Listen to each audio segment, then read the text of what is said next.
Petition করতে পারেন, তার ডিমান্ড রাখতে পারেন, সেটা লফুল এবং লজিক্যাল হওয়া উচিত। এটা ডেমোক্রেটিক কান্ট্রি। আমরা পুলিশের নিচের তলাতেও বলেছি ভার্চুয়াল করে যে কোনো গ্রুপ, যে কোনো ইন্ডিভিজুয়াল, যে কোনো পলিটিক্যাল রিলিজিয়াস গ্রুপ, তারা তাদের যে কোনো বক্তব্য, দাবি বা অ্যাক্টিভ পার্সন, তারা ওসিআইসিদের সঙ্গে মিট করবেন এবং তাদের কাছে রিপ্রেজেন্টেশন দেবেন, জানতে চাইবেন, সেটা তাকে স্যাটিসফাইড করা এবং যথাযথ উত্তর দেওয়ার দায়িত্ব কনসার্নিং পুলিশ স্টেশনের। এটা নিয়ে আপত্তি নেই। হঠাৎ করে কিছু লোককে জড়ো করে ধর্মীয় স্লোগান দিয়ে পাথর ছোড়া, এটা শ্রীনগরেও বন্ধ হয়ে গেছে। আমার মনে হয় পশ্চিমবঙ্গে বা কলকাতাতে এটাও বন্ধ হওয়ার খুব দরকার রয়েছে। এখানে গতকাল যে আমার পুলিশ বন্ধুরা এবং সিআরপিএফ এর বন্ধুরা আহত হয়েছিলেন, তাদের নাম হচ্ছে Shri Chitradip Pandey, ACD 3 ACD, inspector Rajesh Kumar Singh, OC Beniapukur PS, ASI 18,159 এটা নম্বর, Shyamal Kumar Ghosh of DRO ACD, constable Shahzada Sheikh Beniapukur PS, constable Tarun Kumar Das DRO ACD, CB Anirban Majumdar. এর বাইরেও আমাদের দুজন সিআরপিএফ এর বন্ধুরা, তারাও ইনজোর্ড হয়েছেন।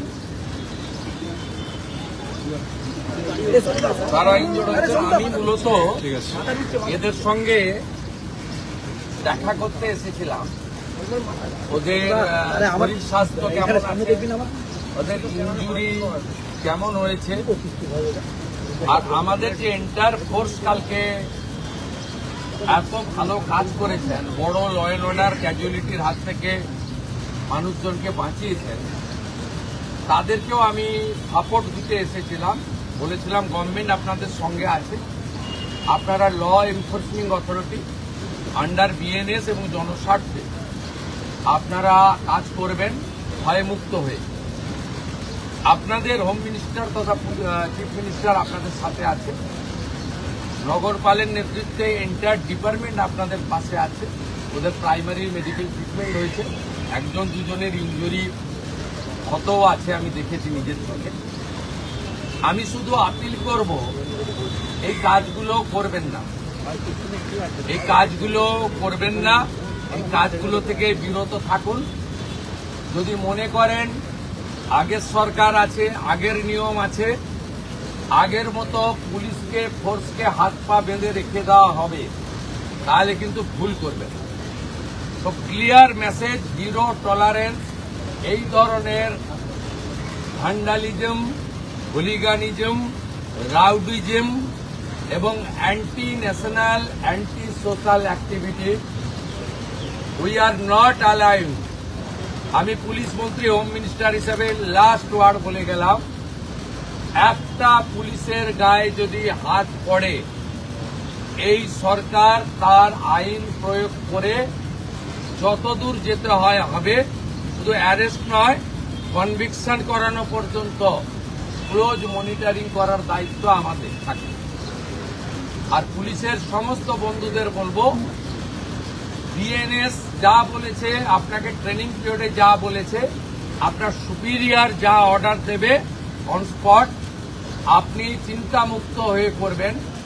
কে কোন দল করেন, কে কোন ধর্মের লোক, কে কোন সম্প্রদায়ের লোক, কে কোন প্রভাবশালীর ক্লোজ লোক, তার এগেনস্টে অ্যাকশন নিতে গেলে 5 বার ভাবতে হবে। আপনারা এই চিন্তা মুক্ত করুন। মাননীয় প্রধানমন্ত্রী বারে বারে বলেছেন, বেঙ্গলে ভয়ে আউট, ভরসা ইন। এন্টার পুলিশ ডিপার্টমেন্ট, বিশেষ করে আমাদের কলকাতা পুলিশের যে তাদের যে পারফরমেন্স, তাদের যে উচ্চতা, এই উচ্চতাকে ফিরিয়ে আনার জন্য, দক্ষতাকে কাজে লাগানোর জন্য গভর্নমেন্ট তার সাথে আছে। এটাই আমার বক্তব্য। আমি খুব হ্যাপি, এখানকার ইনভেস্টিগেটিং অফিসার এবং সুপিরিয়র পুলিশ অফিসাররা ইতিমধ্যে 40 জনকে গ্রেপ্তার করেছে এবং নগরপাল নিজে এটাকে, আমাদের সিপি নিজে এটাকে মনিটরিং করছেন লফুল অ্যাকশন আন্ডার বিএনএস যেটা করার দরকার, এটা আইনগতভাবে তারা করবে। সেটা যে চিফ মিনিস্টার, হোম মিনিস্টার আমি বলবো না, আইনে যা লেখা আছে সেই অনুযায়ী ব্যবস্থা হবে। একটা কথাই আমি বলে গেলাম, জিরো টলারেন্স। আর পার্ক সার্কাস সহ যেখানে যেখানে বিগত দিনে এই ধরনের ঘটনা ঘটিয়েছেন, আপনারাও কান খুলে শুনে রাখুন, এটা আপনাদের শেষ ঘটনা।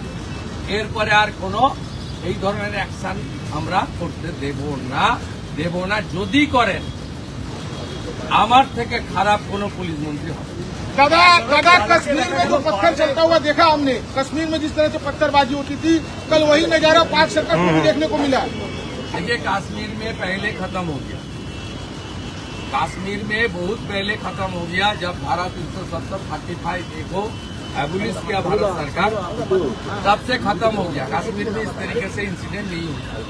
बंगाल में थोड़ा आदत इनको पड़ गया था कि हम लोग को कुछ नहीं करेगा सरकार। पुलिस का अंदर भी डर का माहौल था, लेकिन डर का माहौल भाग गया। पुलिस कानूनी तरीके से करेगा। They are the law enforcing authority, they are the part and parcel of the government. Police लोग इंजर्ड होगा और पुलिस मंत्री एसी रूम में बैठ के देखेगा, ये सब दिन होती। पास्ट इज पास्ट, छोड़ दीजिए। अभी गुंडागर्दी बंगाल में खत्म, जीरो टॉलरेंस। मैं ऑन स्पॉट आकर उनको साथ मुलाकात किया, नहीं बुला के बात किया। ये मैसेज जो उपद्रवी है, उनको भी ये मैसेज चला जाना चाहिए कि ये सरकार अपने कार्रवाई करेगा। ये सरकार देखना है, सोचना है, मैं नहीं। But do you think it was a planned protest? Yes, Do you think it was a planned protest or an impromptu one? it's a planned incident. Because some person before incident they posted it through social media. Police is investigating. I have ever faith to Calcutta police. These officers are very competent officers. They are very skilled officers. They are highly educated officers. They are true patriotic people. The officer knows what to do or not to do. Earlier, police is non-functioning due to some political ill motive. Now they are free. They are working as per the law within the PNS. And the main principle of our constitution or the people by the people. जनता के लिए जो काम करना चाहिए वो करेगा। Superior police officer जो आदेश करेगा, ये डिसिप्लिन ऑर्गेनाइजेशन ये करेगा। और बाकी कलकत्ता पुलिस का ट्रेन और मॉडर्नाइजेशन, इंफ्रास्ट्रक्चर, लॉजिस्टिक सपोर्ट, ये सब हम लोग विदिन 6 मंथ, अब देख लेना, कलकत्ता पुलिस सबसे अच्छा पुलिस बन जाएगा। उनको सपोर्ट देना चाहिए। अभी हम लोग सेंट्रल होम मिनिस्ट्री से रिक्वेस्ट करूंगा, जो 40 कंपनी पैरामिलिट्री है, ऑल्टरनेट अरेंजमेंट तक उनको यहाँ रखना चाहिए। नहीं तो हमारी मैन पावर इतना शॉर्टेज हो जाएगा कि उपद्रवी को मौका मिल जाएगा। ठीक है, हम सब लोग डिस्कशन कर लिया क्या करना चाहिए। जनता को आश्वस्त कर रहा हूँ, पूरा पुलिस को सरकार का कोऑपरेशन कीजिए। और कोई एग्रीवनेस है, कोई पुलिस के खिलाफ, कोई किसी का खिलाफ कोई शिकायत है, तुरंत आकर OCIC से मुलाकात कीजिए। OCIC का खिलाफ कुछ है तो DC का साथ मुलाकात कीजिए। DC का खिलाफ कुछ है तो लाल बाजार में जाकर कीजिए, नहीं तो मेल में भेज दीजिए। CP का खिलाफ कुछ है तो नवान्न में CO में भेज दीजिए।